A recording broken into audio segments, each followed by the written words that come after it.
Angel Island represents a dark chapter in U.S. history, a place where immigrants from China were detained and mistreated. And now the Blue and Gold Fleet, the sole ferry service from San Francisco to the island for more than 20 years, is applying to the CPUC to end this route. But opponents, including a former detainee, tell KTVU's Amber Lee that access to history confronting racial discrimination is especially important right now. It's so important for people to come here to Angel Island, to walk in the footsteps of former detainees, and to experience the sense of history and emotion. Concerned that discontinuing Blue and Gold Fleet ferry service from San Francisco will severely impact public access.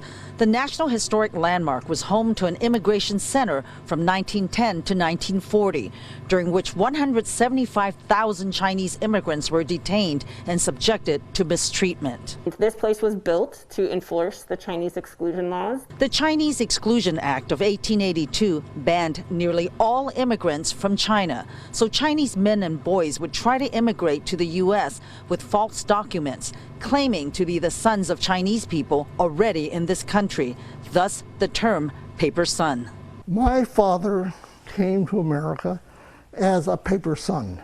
Sam Louie is a volunteer docent at Angel Island. His father was 14 years old when he was detained here.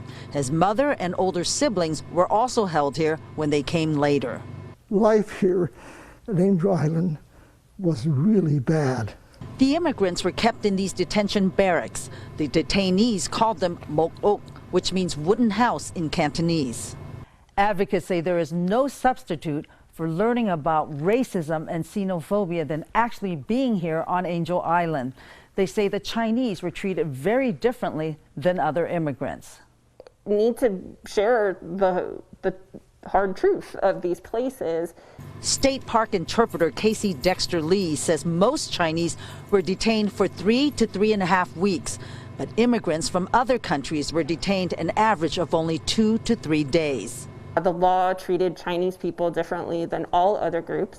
A place where the walls talk, the voices of the immigrants heard through the poetry they etched into the building, their anticipation and anguish as they coped with detention. All the poems tell their own personal stories. Louis says hundreds of immigrants were crammed into a space meant for dozens. A thin mattress, hard spring.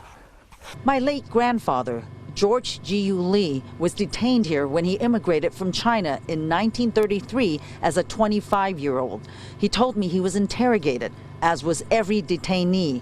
Their answers determined if they stayed or were deported.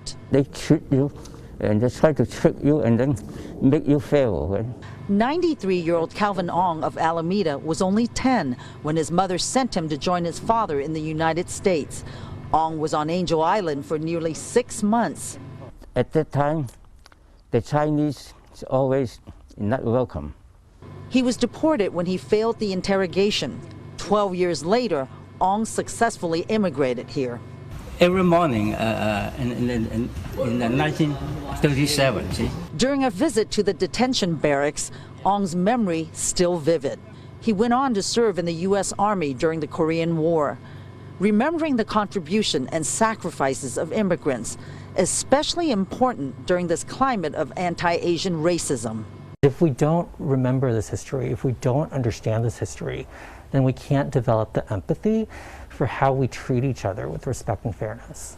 The president of the Blue and Gold Fleet says the request to discontinue service is due in part to a slow recovery from the pandemic.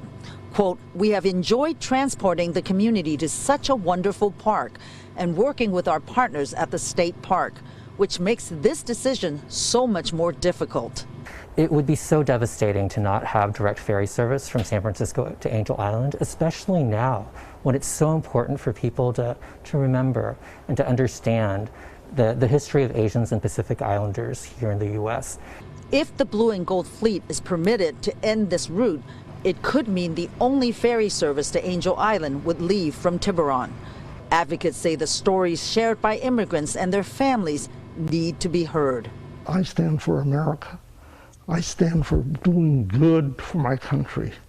And my country is America. overcoming discrimination to live the American dream. Amber Lee, KTVU, Fox 2 News. Now, officials with California State Parks tell us that maintaining ferry service from San Francisco to Angel Island is a high priority, and that it is currently negotiating with the Golden Gate Bridge and Highway Transportation District to have the Golden Gate Ferry take over this route. Those talks are being called promising.